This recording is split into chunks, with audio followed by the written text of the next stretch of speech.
You want to get things done and be more productive? That's fine. But you have to know these numbers first.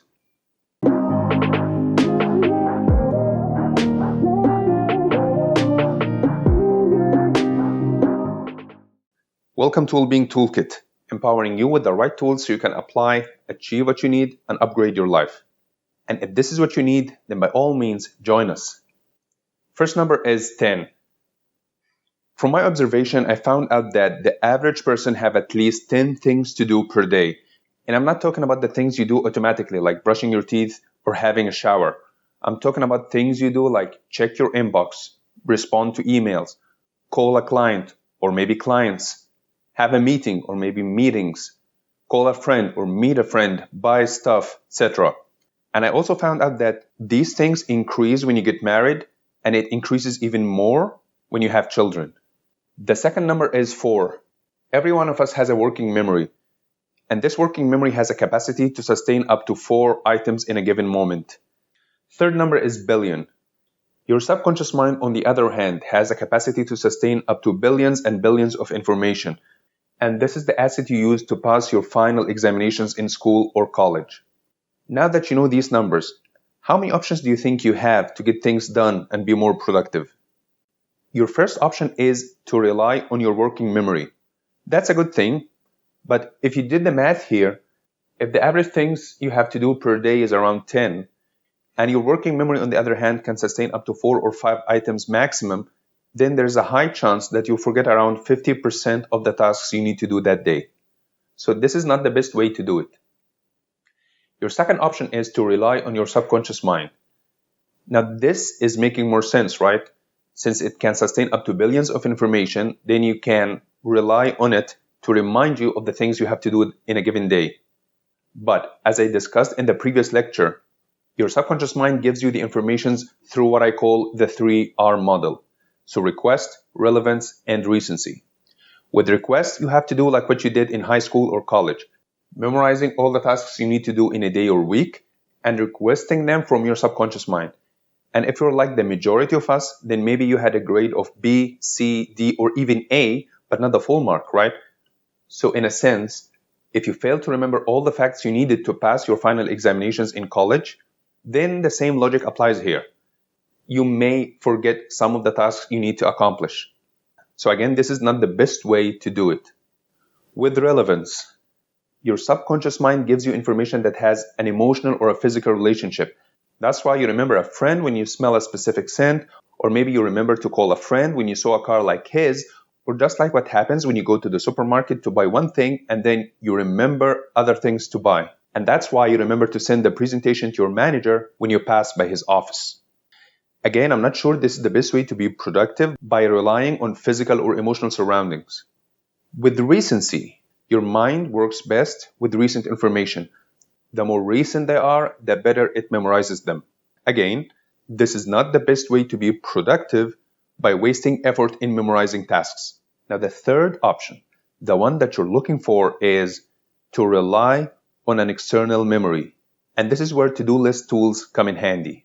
They have unlimited capacity, they don't get old, they remind you about tasks objectively, and you don't need to memorize them.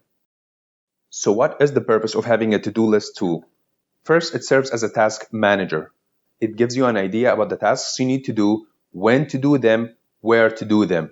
It also serves as a project manager, and I'm talking here about the overall idea in terms of knowing what projects do you have and what are their importance. This is very beneficial in being able to say no, in being able to reject more projects if you have enough in your plate. And trust me, you will not say no if you don't know how many you have already. So by having a list of your projects, by having a list of the projects you're working on, you can tell when you receive a new project that either you have a capacity to sustain it, to work on it effectively, or simply rejecting it is the best thing. Also, you can list the project you have based on their priorities, and this will make it more easier when choosing the tasks. The third purpose of having a to-do list manager is to get used to the magnificent power of checklists. For me, checklists are used in 3 areas.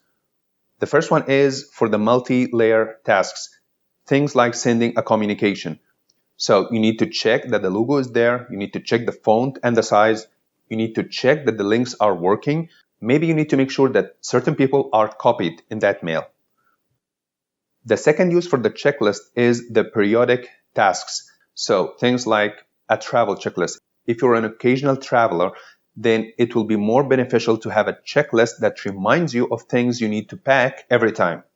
So if you don't have a checklist, you'll be wasting time and effort to try to memorize things you need to pack every single time. And I'm sure you usually forget one or two things. That's where the checklist comes in handy. If you're an occasional traveler, the best idea is to have a checklist for the things you need to pack. So what type of clothes you should have, maybe books you should have, what type of electronics you have, maybe your mobile, maybe your power bank, what personal tools you need to pack, like toothbrush. The third use for the checklist is a storage of an important information. So I'm talking about favorite quotes I come across when reading books, maybe a list of passwords, maybe a list of ahas, what kind of places to go to, maybe a list of values, mission, vision, a list of hobbies to do. These are few examples of the lists you can have in a checklist. And trust me, when you use it a couple of times, you'll use it forever. So what is the importance of having a to-do list manager? It serves as the one place to go to know what to do. It is the one place to reevaluate your values or maybe the list of projects. And since it has all your personal and professional tasks, then it is a consolidated, integrated place to see things that affect your life as a whole, and it will always be updated. So as we do with every toolkit, let's look at the specific criteria to look for before choosing a to-do list tool. First, it should show things as bullet points. This will make it visually easier to see tasks, and also this will make sorting applicable if you need to sort it alphabetically or by importance or by even due date. Second criteria, it should have the ability to create layers. The minimum I recommend is 3. So a layer for the tasks, a layer for the list, which combines group of tasks together, and a layer for the folder, which groups some of the lists together. Third criteria is the ability to sync with the calendar, meaning that when you add a date to a task, it should be reflected on your calendar. This will minimize the places you look for things that needs to be accomplished that day. Fourth and final criteria, you need that to-do list tool to be smart in deleting completed tasks, which makes it neat, which makes it visually appealing to you. It should have the ability to prioritize tasks either by due date or importance. It should have the ability to add tags to them. This works best when you look for tasks that are specific to a certain project. So now that we know the specific criteria for the to-do list tools, and we know the general criteria from the previous lectures, let's look at some of the tools we can use for this area. The first tool we have, of course, is the pen and paper. This is the physical tool with the benefits of being easy to use. It can be individualized by you. You can set it up the way you like. You can choose the colors you want, and you can have your own style written on it. It also doesn't need any technology. So it's the most ubiquitous tool I can think of. Also, it is user-friendly. It is cheap. All you have to have is a pen and a notebook. If you'd like, you can have more colored pens, or you can have a binder with the ability to add huge amount of papers to it. Usually the notebook or the binder you'll use is large in size. That's why in order for it to be portable and following the general criteria we mentioned before, you have to have a bag to carry it in. Also, sometimes not all the notebooks will work for it. You have to choose a certain notebook with large amount of papers, or maybe you need to work with a binder. Also, it is prone to damage, so it can get lost easily, or it can be damaged, like it can be teared, it can get wet or stained. And finally, it needs to be manually organized. And this consumes time and energy. So if you need to clean papers, if you need to add papers to the binders, if you need to create new calendar or creating new section for a new checklist, etc. For some people, doing that is stress relieving. They actually enjoy doing that. So as we mentioned in the basic lecture, this journey should be customized by you. So you're the master here. If you enjoy it, then you shouldn't consider this as a disadvantage. What I'm sharing here is my way of thinking. So let's look at how to set it up for the best use or the optimum use. First, you should be flexible with it. So you should be able to add or remove papers as see fit. That's why I recommend using the loose leaf binders Or maybe you can use the notepads that has many papers in it. Also with the size, as we mentioned before, since usually the notepad you'll use is large in size, then you should consider carrying a bag to have it portable with you anytime, anywhere. Or maybe you can consider having the small notepads which fit in your pocket. And if you chose that, my recommendation is to use it for tasks only.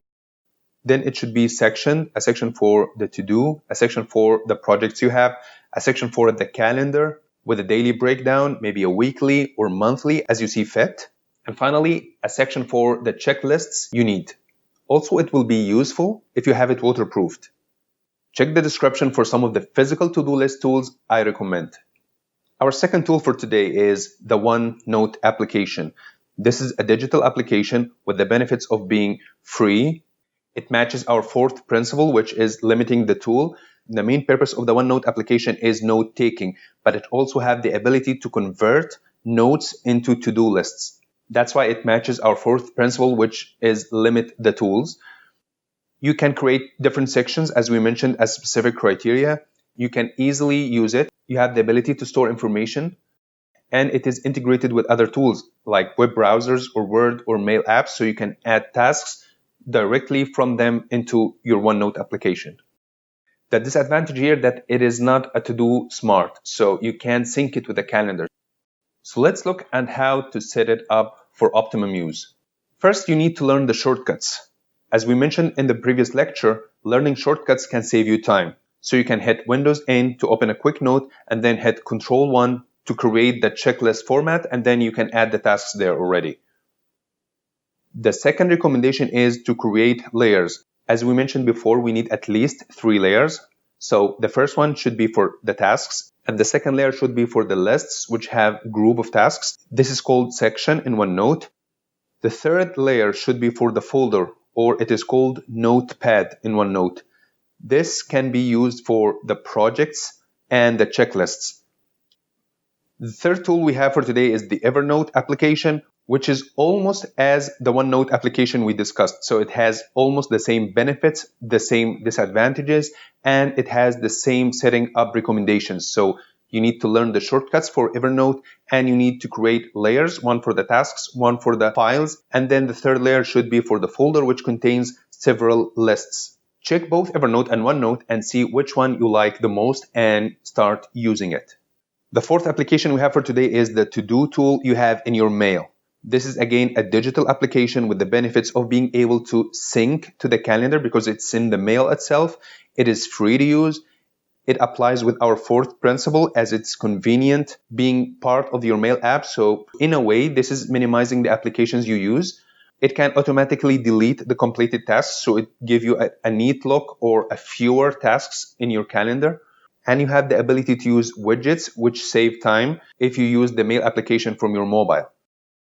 The disadvantages, on the other hand, that it's not intuitive like other apps. So it may take several steps to finish adding a task. But again, if you're fine with that, if you like the idea of integrating your mail application to include your tasks or to serve as to-do list tool, then I encourage you to do so. You only need to set it up by having the same layers format we discussed before. Our fifth and final tool for today is my personal favorite. It is the Wunderlist application.